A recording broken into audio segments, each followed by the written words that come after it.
2023 is coming to an end, and you know what that means. Old me is gone, new me is here. 2023, new me. New Year's resolutions. I am a changed person now. This is what we all do when we enter into a new year. I've done this so many times, and I'm finally getting to a point where I'm starting to see some growth and some improvement, and I'm starting to see myself actually sticking to some habits and actually seeing things through when I actually say that I'm going to do them. So when I put them on my to-do list or my goals that I'm setting to achieve, this is how I get it done. And I decided that I want to show you guys, especially people who are lazy as much as I am. I literally want to do minimum work and get the most results. And so I'm going to be giving you setting goals for 2023 for dummies, because that is exactly what my friends was the video that I recorded last week and I planned to post. But upon editing it, I realized that in the whole video I did so much mumbling that it was impossible to edit, and it was going to be so long, and you really had to work around it to try and find the important lessons that I was trying to teach. So that's why I decided to re-record this and just try to make it the most simplest video that I can make. Okay, so let's get started. First things first, when you set goals, you need to know, what do you want? What do you want to achieve? What do you want to gain? Whatever. You need to know what you want. Now, a lot of people don't know what they want, which I used to fall under that category. I never really knew what I wanted. When someone asked me about myself, what I want to do, I always used to be confused. And it's to some extent, I still get a little bit confused when I have to answer that question, but I feel like now I have a better understanding of it.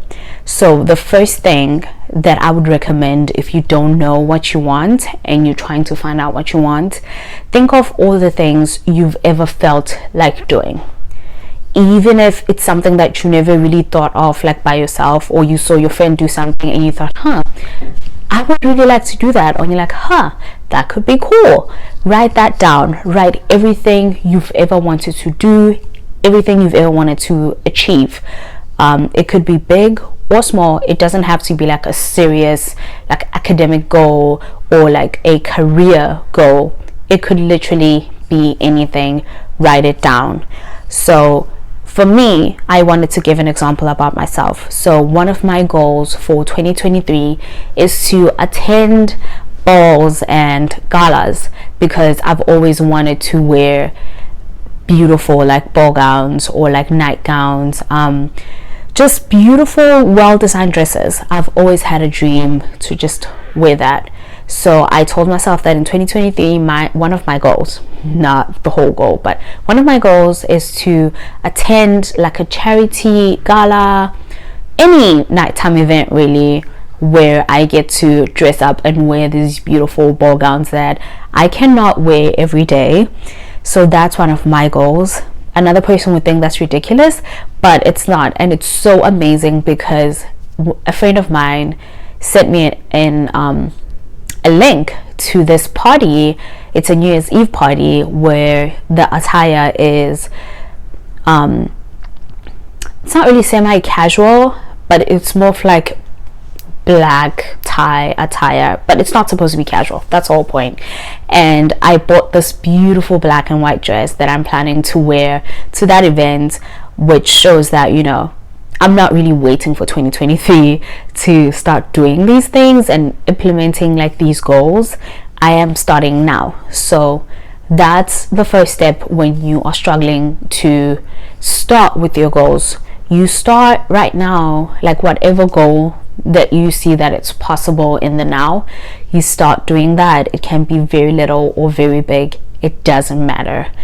Think of the goal or the thing that you've always wanted to do, write it down, and whatever that you think is the easiest and you can start doing now, you start that. If you feel like it's too hard, break it down, but the important thing is that you already have a list of things that you do want to do. The next thing is, who is the person you want to be? This is a very hard one for me. I really struggle with this one, especially when I find that I have imposter syndrome, but with myself, if that makes sense.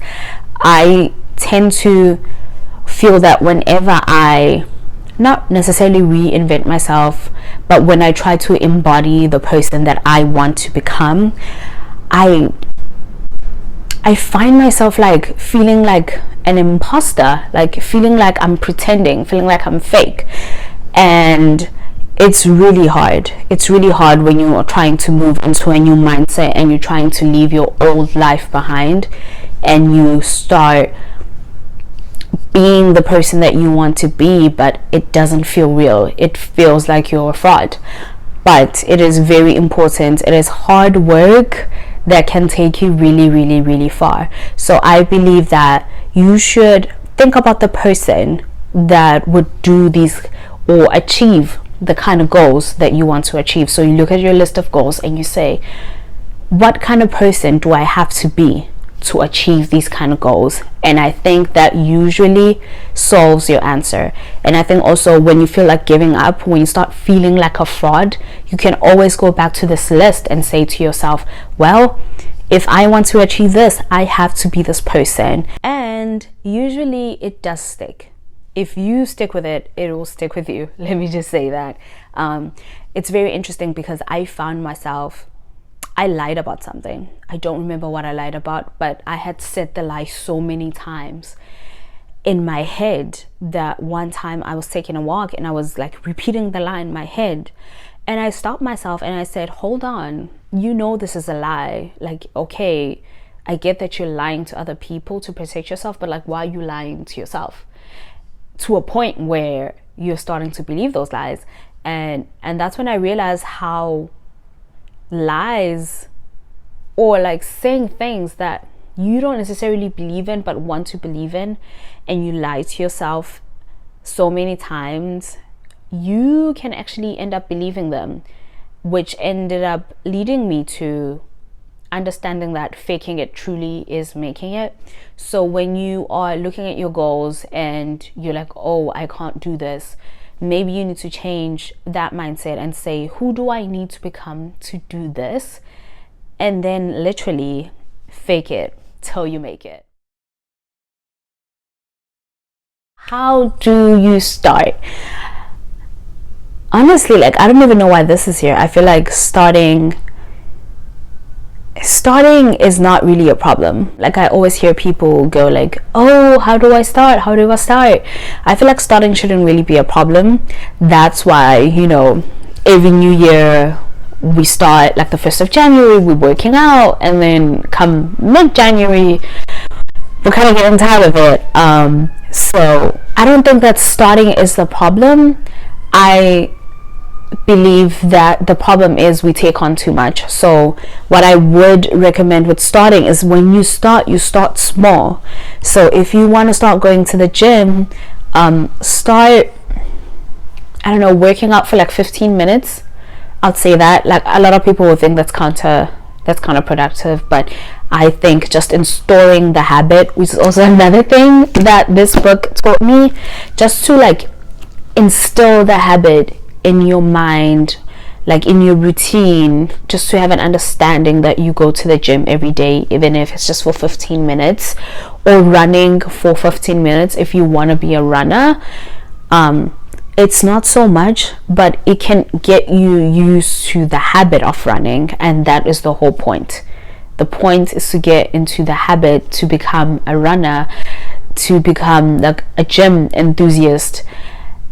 And I'm losing my train of thought. But the whole point is that you get into the habit, and then it's easier to see it through once you get into it, and it doesn't become like a burden to say. So the real question here is not really how to get started, or maybe it is. The question is how to get started, but not in a sense of like, how do I actually get started, but how do I have a soft start?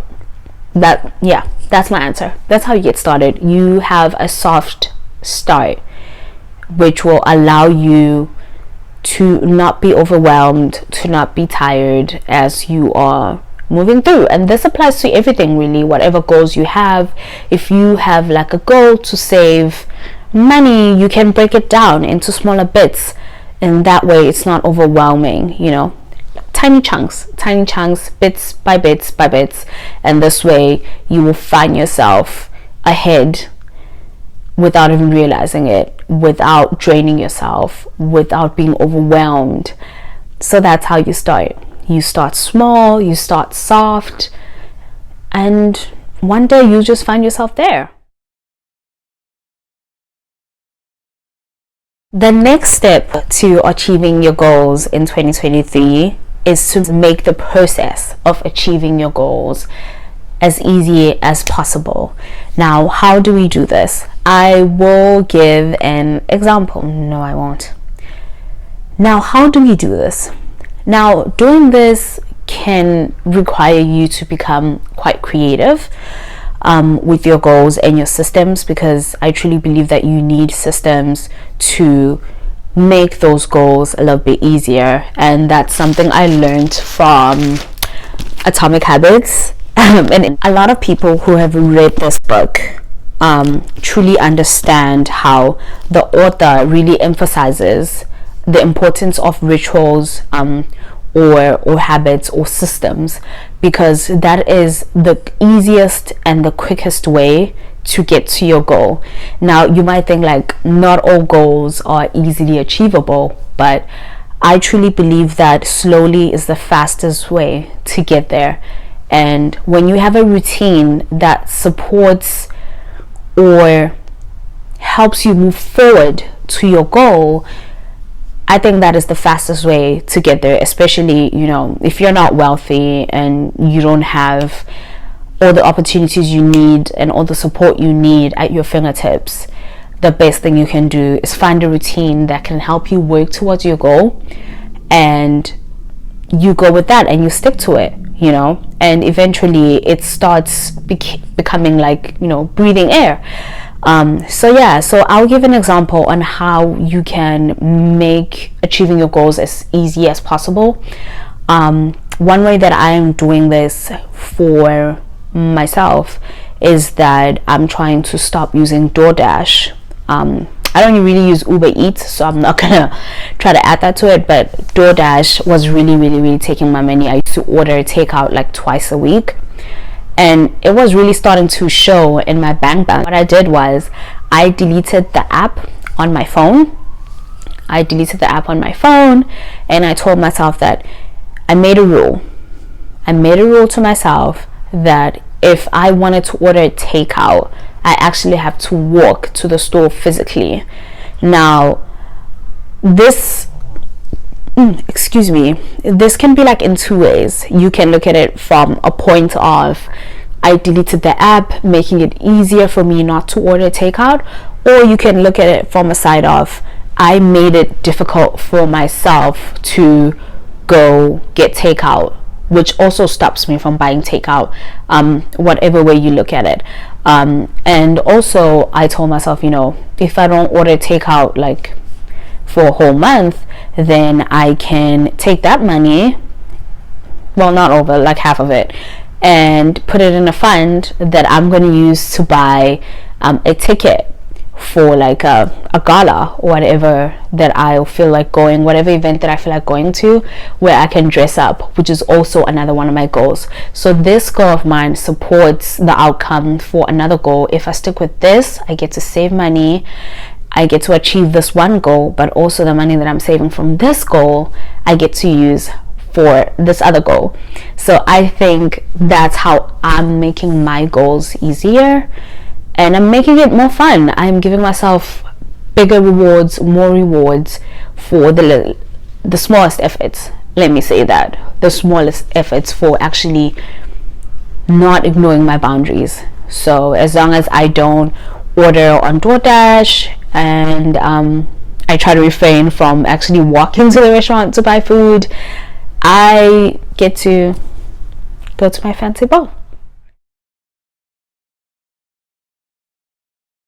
This is the last one. The last one is the last point I wanted to speak on, is staying consistent.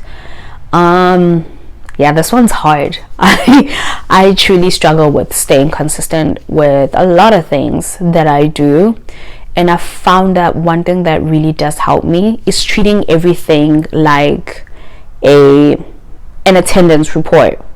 You know how like in school you have an attendance report. Like, it doesn't really say if you participated in your lesson, if you did extremely well, if you did badly. It just says that you attended and you were there. And I feel like that's how I treat achieving my goals. When I say that I'm going to do something, one thing that I do is one thing that I do is just show up. Even when I'm not feeling well and I feel like I'm not going to do great, I feel like I have to show up. That's as much as I push myself for. It's when I wake up in the morning and I have to make my bed and I don't feel like it. So I just, I do the bare minimum. I feel like that's the thing. Do the bare minimum every day as much as you said you would. If you feel like you can't do it, pause.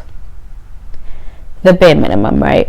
So even on the days, when you feel like you can't give 100%, try to give 40%. That will still be good enough. It's better than doing nothing. That's what I taught myself. It's better than doing nothing. So sometimes I don't feel like working out and I just go for a walk. Walks are really good for you too, and it's not like the same workout I would have had at home, but it's better than sitting. So it's just bargaining with yourself, really, when you want to be consistent, and you take it slow. I watched a show of this man who was winning an award. I think he's an actor, and he said that slowly is the fastest way to get there. And I truly believe that, and I wish I understood that sooner. And I wish I understand that and I wish I understood that sooner. But now I do know. When I told myself that I was going to read a book, like 5 pages, if I feel like I can't do that, I'll just read 2 pages. And I feel like that's the only thing that has kept me consistent. Sometimes I don't even feel like praying, but I'll just, stay in my bed. Like, if I don't want to get out of the bed and get down on my knees and read the Bible, then pray for like a good 15 minutes. That's too long, I'm lying, but like a good 5 minutes. Sometimes I stay in bed and I'm just like, God, like, you see today I'm in shambles, and then I just do my holy cross and I get out of bed. But the important thing for me is that I did it. I thanked the Lord. I woke up and thanked the Lord for a beautiful day. And I feel that even if I didn't put my all, I didn't give my all to it, I find that my day moves a lot smoother and I move with intention, even though I didn't put that much effort, because I know I showed up and I did what I said I would do. It's not the best, but I did it anyway. And that's how you stay consistent. When you feel like you can't do it, like, give your 20%. Give your 20%, but show up for yourself. That's literally all that matters. All right, so lastly, I wanted to read from this little book. This is from a creator that I found on TikTok, but I also follow him on Instagram. He's really cool, and you guys should follow him too. His name is Josh Terry. I'll put his what do you call them? His handles. I'll put his handles down on the information box. But he really wrote something that really resonated with me, that I found just like really helpful. Desire plus boundaries equals abundance. You can choose to look more deeply into your desires, be more committed to a direction, or getting rid of distractions. Or you can choose to believe more in your capability, or surround yourself with people that inspire that belief, or create situations that make you more likely to succeed. They all can influence the cycle in a positive or a negative direction. And I love this so much, because this really shows you that with being consistent, there's so many ways to go about it. You know, you can have boundaries for yourself, and for someone like me, I really struggle with setting boundaries for myself. So what I did is I changed my environment. When I give the example of me wanting to stop using DoorDash, I changed the environment, and in this case, this environment is like my phone, where I deleted the app. I removed that thing that like tempted me, or like a distraction that's kind of, because like DoorDash definitely like is distracting me from my goal of not ordering takeout online anymore. So I just removed it completely, and I think that's what's helped me not spend so much money on eating out when I'm at home. So yeah, the important thing that I wanted to leave with you guys on today's video, that's the thing on today's video, is that the most important thing with achieving your goals is knowing what you want and why you want it. I feel like that's the most important thing, because you get really lost when you are doing something that you don't really want. You find yourself being discouraged. It's easy to give up because you don't want it. But when you know exactly what you want, it's easy to go after it. And once you know what you want, the most important thing is to remember to take it one day at a time, as slowly as you can, and surely you will get there. And remember, you can have it all. There is no limit. There's no need to choose. You can have it all. Thank you for coming to my channel. Please don't forget to like and subscribe.